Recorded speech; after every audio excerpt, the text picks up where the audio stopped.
এইଭଳି ଭାବରେ ଆପଣ ଯଦି ମ୍ୟାଗି ନୁଡଲ୍ସ ତିଆରି କରୁଛନ୍ତି ତାହେଲେ ପିଲାମାନଙ୍କଠୁ ଗୋଟେ ସାବାସୀ ପାଇବା ତ ଆପଣଙ୍କ ପାଇଁ ନିଶ୍ଚୟ ଏକଦମ ନିଶ୍ଚିନ୍ତ ଗୋଟେ କଥା। ଚାଲନ୍ତୁ ତାହେଲେ ଫଟାଫଟ ଏଇ ଚିଜି ମ୍ୟାଗି ନୁଡଲ୍ସ ତିଆରି କରିବା ଏକଦମ ହିଁ ସହଜ। ସିଏ ପୁଣି ରେଷ୍ଟୁରାଣ୍ଟ ଷ୍ଟାଇଲରେ। ପ୍ରଥମେ ଗୋଟେ ପ୍ୟାନ୍ ବସାଇଦେବା, ସେଥିରେ କିଛି ବଟର ନେଇଯିବା।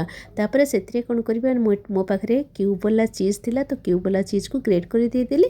ଆପଣଙ୍କ ପାଖରେ ଯଦି ସ୍ଲାଇସ୍ ବାଲା ଚିଜ୍ ଥାଏ ତାହେଲେ ସ୍ଲାଇସ୍ ଚିଜ୍ର ମଧ୍ୟ ବ୍ୟବହାର କରିପାରିବେ। କିନ୍ତୁ ଏସବୁକୁ ଏକଦମ ଲୋ ଫ୍ଲେମ୍ କରିକି ତିଆରି କରିବା। ଯଦି ପ୍ୟାନ୍ ବେଶୀ ଗରମ ହୋଇଯାଇଥିବ ତାହେଲେ ଫ୍ଲେମ୍ଟିକୁ ଅଫ୍ କରିକି ଏସବୁ ଜିନିଷ ଗୁଡ଼ିକ ଆପଣ ଦେଇପାରନ୍ତି। ତାପରେ କିଛି ଦେଇଦେଇଛି ମାୟୋନିଜ୍, ଆଉ ସେଥିରେ କିଛି ଦେଇଦେଇଛି ରେଡ୍ ଚିଲି ପାଉଡ଼ର। ଏଗୁଡ଼ିକ ସବୁ ଦେଇ ସାରିଲା ପରେ ତାକୁ ଭଲ ଭାବରେ ଆମେ ମିଶାଇ ଦେବା। ଏଗୁଡ଼ିକ ଆରାମସେ ମିଶିଯିବ, ଆପଣଙ୍କର ଚିନ୍ତା କରିବାର କୌଣସି ଦରକାର ନାହିଁ। ତାପରେ ଆମେ ସେଥିରେ କ'ଣ କରିବା ନା ଦରକାର ମୁତାବକ ପାଣି ଦେବା, ମାନେ ଯେତିକି ନୁଡଲ୍ସ ନେଇଥିବେ ସେହି ହିସାବରେ ଆପଣ ପାଣି ଦେବେ। ଏଇ ନୁଡଲ୍ସକୁ ଖାଇବା ପାଇଁ ବହୁତ ବଢ଼ିଆ ଟେଷ୍ଟି। ତାପରେ ମ୍ୟାଗି ମସଲା ଦେଇଦେବା ଏବଂ ଯେତେବେଳେ ପାଣିଟି ଫୁଟିବା ପାଇଁ ଆରମ୍ଭ କରିବ ସେତେବେଳେ ଦେଖନ୍ତୁ ଭଲ ଭାବରେ ଗୋଳେଇ ଦେବା।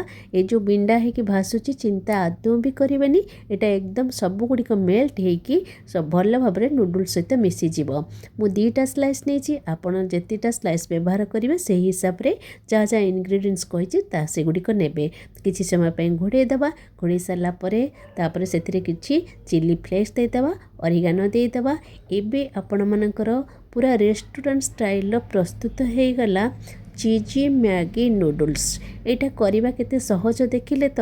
ଆପଣ ରେଷ୍ଟୁରାଣ୍ଟ ଯାଇକି ବହୁତ ପଇସା ଦେଇକି ପିଲାମାନଙ୍କୁ ଖୁଆନ୍ତି, କିନ୍ତୁ ଘରେ ଯଦି ଏତେ ସହଜରେ ଏଇଭଳି ଭାବରେ ରେଷ୍ଟୁରାଣ୍ଟ ଷ୍ଟାଇଲର ଗୋଟେ ଚିଜି ମ୍ୟାଗି ନୁଡଲ୍ସ ତିଆରି ହୋଇପାରିବ ତାହେଲେ ରେଷ୍ଟୁରାଣ୍ଟ ଯିବା କୌଣସି ବି ଦରକାର ନାହିଁ। ଖୁବ୍ କମ୍ ପଇସାରେ ଖୁବ୍ କମ୍ ସମୟ ମଧ୍ୟରେ ଆପଣ ପିଲାମାନଙ୍କର ମନକୁ ଜିତି ପାରିବେ। ପିଲା କାହିଁକି ବଡ଼ ବି ଏହାକୁ ଖାଇବା ପାଇଁ ବହୁତ ହିଁ ପସନ୍ଦ କରିବେ। ଆପଣ ଥରେ ତିଆରି କରି ଦେଖନ୍ତୁ ନା। ଆଉ ଯଦି କୌଣସି ବାର୍ଥଡେ ପାର୍ଟିରେ ପିଲାମାନଙ୍କୁ ଏଇଟାକୁ ଖାଇବା ପାଇଁ ଦେବେ ତାହେଲେ ପିଲାମାନେ ଆପଣମାନଙ୍କୁ ନିଶ୍ଚୟ ଗୋଟେ ସାବାସୀ ଦେବେ। ତାହେଲେ ଆଉ ଡେରି ନକରି ମୋର ଚ୍ୟାନେଲଟିକୁ ସବସ୍କ୍ରାଇବ୍ କରିଦିଅନ୍ତୁ।